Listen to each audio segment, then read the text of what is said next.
Ano yun? Ano? Inom o ako? Praise God, hallelujah. Amen. Sige. Purihin po ang Panginoon sa bawat isang mga kapatid. Kay buti natin Panginoon. No? Nais ko lang po ipatotoo.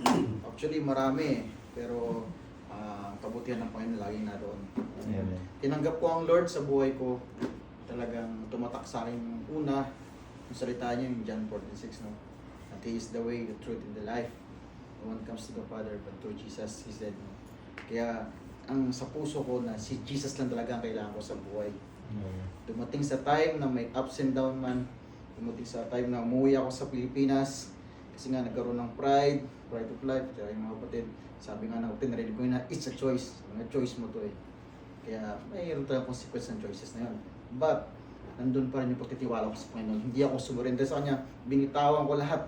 Anong meron ako noon. Nung tinanggap ko ang Panginoon, di ko na binalikan yun. Naranasan ko po mamak sa Pilipinas. Yung tinuturing ko na best friend for how many years? For 20 years I think. Yung pa yung mismo nagmak sa akin kasi hindi nila matanggap. Bakit nga ganun ako nagbagong ganun. Lalo-lalo yung mga kamag-anak ko. But by the grace of the Lord, tinuruan niya pa ako maging matatag.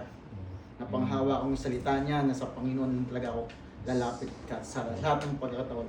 Pero nandun po sa Pinas, 2019 umuwi po ako. 2020, nagkaroon po ng pandemic. Yung mga kapatid na galing sa Pinas, pandemic, no? Hirap po ng buhay talaga nun, di ba? Talagang almost wala kang mapukunan ng pinansyal. But, nandun pa rin po yung gabay ng Panginoon. Hindi niyo po pinagkulang ang lingkod. Po, lalo, may pinansyal po pinagkulang Panginoon. Actually, nanganak yung asawa ko, nabuntis asawa ng anak, pandemic po. Pandemic yung anak ko, April yun. But, pinurubay po lahat ng Panginoon. Hindi ako nag-worries, saan ko kuha ng pera, saan ako maghahanap. But, pinurubay po lahat ng Panginoon. At wala pong isa na nagkasakit sa amin, lalo pa sa pamilya. So, salamat po. At ganoon din po, binalik muli ng Saudi Arabia. Salamat po sa mga buhay ng kapatid, kay Nils, kay Larry, na tumulong po. Ngayon, nung bumalik ko sa JAL, syempre nandun po rin ako sa Panginoon. But, tinatanong ko ng Lord, bakit ano bang purpose ko? Binalik ako dito. Unang-una, syempre, pinansyal, no? Kailangan ko rin ng pinansyal. May kinikita man sa Pinas, but di ganun kasapat. Kaya bumalik dito kasi nga pinansyal. But doon ko na-realize na dapat pala i-share ko yung bahagi ko yung salita ng Panginoon. Ayun po yung nabahagi ko sa pamilya, lalo sa aking mama na tumanggap ng buong buo sa ating Panginoon. This last June lang po siya, nagpa-baptism po siya. As a born again, tinanggap niya buong buo ang Kristo sa buhay niya. At ngayon po, sabi ko nga sa kanya noon kung anong daldal mo sa akin pag nagkukwento ka, gamitin mo kay Lord. Daldal pa yung mama ko, totoo lang. Para lang po kami magkaibigan pag nag-uusap kami. Kaya parang best friend ko lang talaga yun. Pero madaldal po talaga yun. Sabi mo, gamitin mo kay Lord yung daldal mo. Tignan mo po ngayon, hindi po mapipigil, yung maawat. Kaya tuloy-tuloy magsalita. Pero praise God po, kasi po, andun talaga sa kanya yung pagtanggap ng Panginoon. Sabi nga sa akin bakit ngayon ko lang to na may ganito pa lang Panginoon. Sabi nga, exceed sa mundo tayo noon. Kasi po ako, pag nag-invite ako, isang beses lang. Sabi nga, gusto mo bang matin? Dumalo ka lang, makinig ka lang. Ganun lang po ako, makinig. Pero pag yun, ayaw mong tanggapin, nasa yun. Sabi nga, choice mo nga yun Pero pag once yung inulit na invite kita, mahal kita, gusto kong pa kay Lord ka. Ganun na po yun. Yes, sabi ko sa nila, makinig lang na makinig.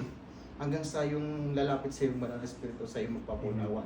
Salamat po sa buhay ng Panginoon, lalo sa mga kapatid na ginagamit ng Lord, ng buhay ng kay Arnold, lalo na nung una, yan talaga po lang nag-invite sa akin dito, nagdala sa akin sa panambahan na ito, nagpakilala kay Lord.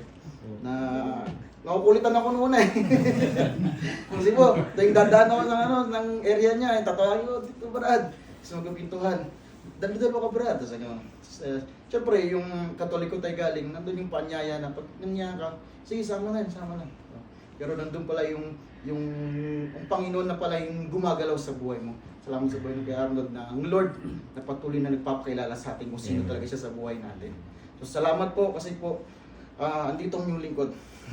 Lumulusog ko nga Highlight yun.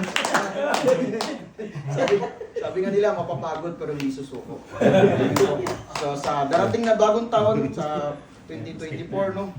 Ang nawa, ang siya patuloy ko pang na more of Jesus, less of me. Yun lang po ang nais ko. Ginawa, gawin po sa bawat isa. Shalom po.